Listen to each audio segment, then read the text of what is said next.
நேற்று நாம் தியானித்த வண்ணமாக இரக்கமுள்ளவர்கள் பாக்கியவான்கள், அவர்கள் இரக்கம் பெறுவார்கள். நாம் இரக்கம் உள்ளவர்களாக இருந்தால் தேவ சமூகத்தில் இரக்கத்தை பெற்று நம் வாழ்க்கை அனைவருக்கு நன்மையாக இருக்கும்.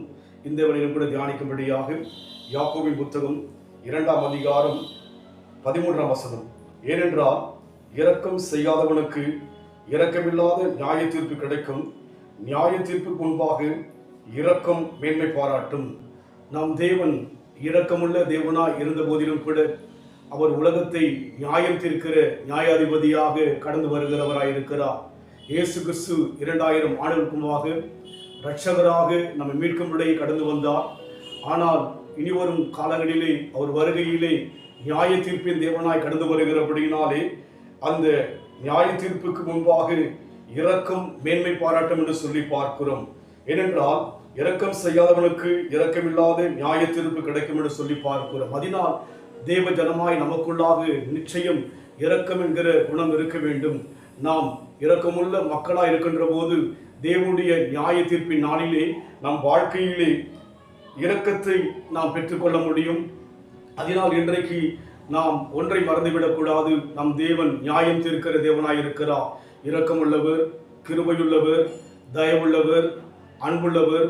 அதே நேரத்திலே உலகத்தையும் நம்மையும் நியாயம் தீர்க்கும்படியாக தேவனுடைய நாள் வருகிறபடியினாலே அந்த நியாய தீர்ப்பிலே நமக்கு இரக்கம் கிடைக்க வேண்டும் என்று சொன்னால் நாம் இரக்கம் செய்கின்ற மக்களாக இருக்க வேண்டும். இரக்கம் செய்யாதவனுக்கு இரக்கமில்லாத நியாய தீர்ப்பு கிடைக்கும் என்று சொல்லி பார்க்கிறோம். நியாய தீர்ப்பு மாத்திரமல்ல, இரக்கமில்லாத நியாய தீர்ப்பு. இன்றைக்கு நாம் பார்க்கிறோம், அநேக குற்றங்களை செய்யும் போது நியாய தீர்ப்பின் மூலமாக குற்றவாளியாக மாற்றப்படுகிறான். ஆனால் தேவனுடைய நியாய தீர்ப்பிலே அங்கே சொல்லப்படுகிறது இரக்கம் கிடைக்காது என்று சொல்லி. இன்றைக்கு நம் வாழ்க்கையிலே நாம் இரக்கமுள்ள மக்களாய் இருப்போம். ஒரு நாள் நியாய தீர்ப்பின் நாளிலே நாம் நம்முடைய இரக்கமானது நம் வாழ்க்கையிலே மேன்மை பாராட்டும். நம்மை குறித்து தேவன் மேன்மையாய் எண்ணுவார். நியாய தீர்ப்பின் நாள் நெருங்குதே, நேசர்வர காலமாகுதே. நியாய தீர்ப்பின் நாள் நெருங்குதே, நேசர்வர காலமாகுதே. மாயலோகம் நம்பி மாண்டிடும், மானிடரை மீட்க மாட்டிலோ. மாயலோகம் நம்பி மாண்டிடும், மானிடரை மீட்க மாட்டிலோ. இயேசுவே நீர் பெரியவர், இயேசுவே நீர் பரிசுத்தர், இயேசுவே நீர் நல்லவர், இயேசுவே நீர் வல்லவர்.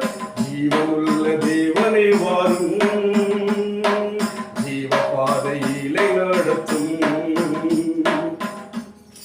ஜீவபாதையில் நடத்துகிற தேவனாக நம் தேவன் இருப்பதினாலே அந்த ஜீவ பாதையிலே நாம் இரக்கம் காண்பிக்கின்ற மக்களாய் இருப்போம். ஏனென்றால் இரக்கம் செய்யாதவனுக்கு இரக்கமில்லாத நியாய தீர்ப்பு கிடைக்கும், நியாய தீர்ப்புக்கு முன்பாக இரக்கம் மேன்மை பாராட்டும். அதனால் நியாய தீர்ப்பின் நாளிலே நாம் அநேகருக்கு இரக்கம் காண்பிக்கின்ற மக்களாய் இருக்கின்ற போது நிச்சயமாகவே அந்த இரக்கமானது தேவ சமூகத்தில் நம்மை மேன்மை பாராட்டும். அன்பின் ஆண்டவரே, எங்களுக்குள்ளாக கடைசி வரைக்கும் நாங்கள் இரக்கமுள்ள ஜனங்களாய் இருக்க, ஒருவரையும் விரோதிக்க, ஒருவரையும் ஆண்டவரே கர்த்தாவே எங்களை விட ஆண்டவரே தாழ்வாய் எண்ணாதபடிக்கு, பொறாமை கொள்ளாதபடிக்கு, கோபம் கொள்ளாதபடிக்கு நாங்கள் யாவர் மீதும் இரக்கம் வைக்க உதவி செய்யும். காரணம், நீ நியாயம் தீர்க்கிற தேவன் கர்த்தாவே. அந்த நியாய தீர்ப்பின் நாளிலே எங்கள் இரக்கத்தை பார்த்து எங்களுடைய வாழ்க்கையிலே அந்த இரக்கமானது எங்கள் தேவ சமூகத்தில் மேன்மை பாராட்டுகிற அளவுக்கு எங்களை மேன்மைப்படுத்தும் ஐயா. அதனால் எங்களுக்குள்ளாக அந்த இரக்கத்தின் தன்மையை கொடுப்பீராக. பொறுப்படுத்திக் கொள்ளுங்க இயேசுவின் நாமத்தில் பிதாவே, ஆமென். கர்த்தர் ஆசீர்வதிப்பாராக. God bless you.